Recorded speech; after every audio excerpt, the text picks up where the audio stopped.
শুভ সকাল বন্ধুরা, তোমরা কেমন আছো? আশা করছি তোমরা যে যেখানে আছো সকলে খুব ভালো আছো আর সুস্থ আছো। আজকে হলো রবিবার আর এখন কিন্তু ওই ঘড়ি কাটাতে সময় হয়েছে সকাল 8টার মতো। তো আমার প্রিয় বন্ধুরা, আজকে আমি সকাল থেকেই ভিডিওটা শুরু করছি তোমাদেরকে সাথে নিয়ে। আশা করছি তোমাদের ব্লগটি খুব ভালো লাগবে। তো চলো দেখতে থাকো। তো আজকে সকালে ঘুম থেকে উঠেছিলাম ওই সকাল 5:30টার মতো। ঘুম থেকে উঠে ওই যে রোজগারের মতোই তোমাদেরকে কি আর বলবো, ওই যে বাসি কাপড় চেঞ্জ করে ঠাকুর ঘরটা ঝাড়ু দিয়ে রান্নাঘর পরিষ্কার করে মশাইয়ের জন্য টিফিন বানিয়ে ওকে খাইয়ে পাঠিয়ে দিয়েছি অফিসে। আর আজকে তোমার ভীষণই শরীরটা খারাপ, তোমরা হয়তো কেউ জানো না। তো আমার পেটে ইনফেকশন হয়েছে জানো তো।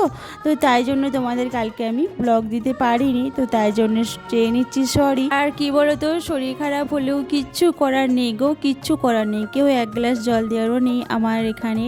তো যাই হোক, এই যে রান্না বান্না করছি একটু আস্তে আস্তে করছি। আর তোমাদের ব্লগটা আজকে খুবই ছোট হয়েছে। তো দেখো এই যে চলে এলাম একেবারে সন্ধেবেলা। এই যে ছেলে একটু বায়না করছিল মা আমি কিছু খাবো, তাই জন্য আমি ওকে কিছু করে দিতে পারিনি জানো তো। তো এই জন্য ঘরে একটু পপকর্ন ছিল, তাই এই জন্য একটু ওকে ভেজেই দিলাম।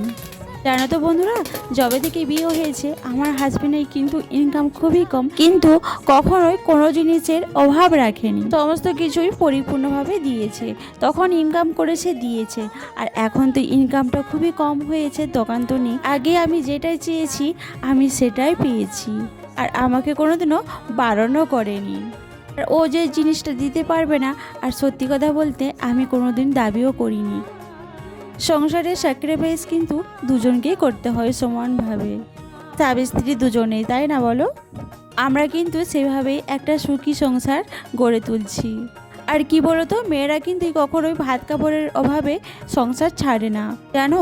যারাই বলে ওই মেয়েটা সংসার ছেড়ে চলে গেছে, মেয়েটা খুব খারাপ, কিন্তু মেয়েটার কোনো দোষ নেই। কেন কি সংসার ছেড়ে কোনো মেয়ে যেতে চায় না। এই যে তোমরাই বলো আমি এত কষ্ট করে সংসার চালাচ্ছি, তোমার দাদাভাইয়ের দোকান নেই, এই যে সামান্য একটা ইনকাম করে, রোজে 300-400 টাকা করে ইনকাম করে, এতে করে কি সংসার চলে? আমি কি এই সংসার ছেড়ে যাব? আমি কিন্তু এই সংসার ছেড়ে কোনোদিনই যেতে পারবো না, যতই আমার স্বামীর ইনকাম কম হোক।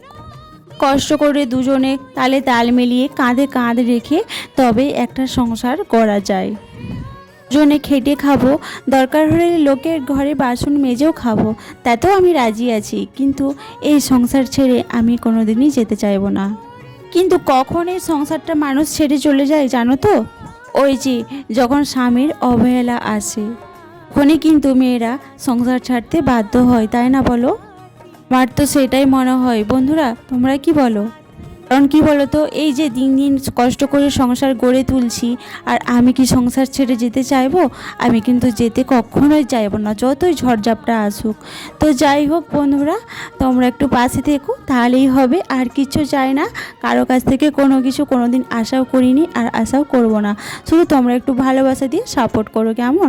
তো এই যে শরীর খারাপ, পেটে ব্যথা প্রচণ্ড, এই যে খাবার শেষে একটু গরম জল করে নিচ্ছি যদি একটু শরীরটা ভালো লাগে। তো খুবই শরীরটা খারাপ, ভালো লাগছে না জানো তো। দিন দিন যে আমার কি হচ্ছে শরীরে আমি কিছু বুঝতে পারছি না।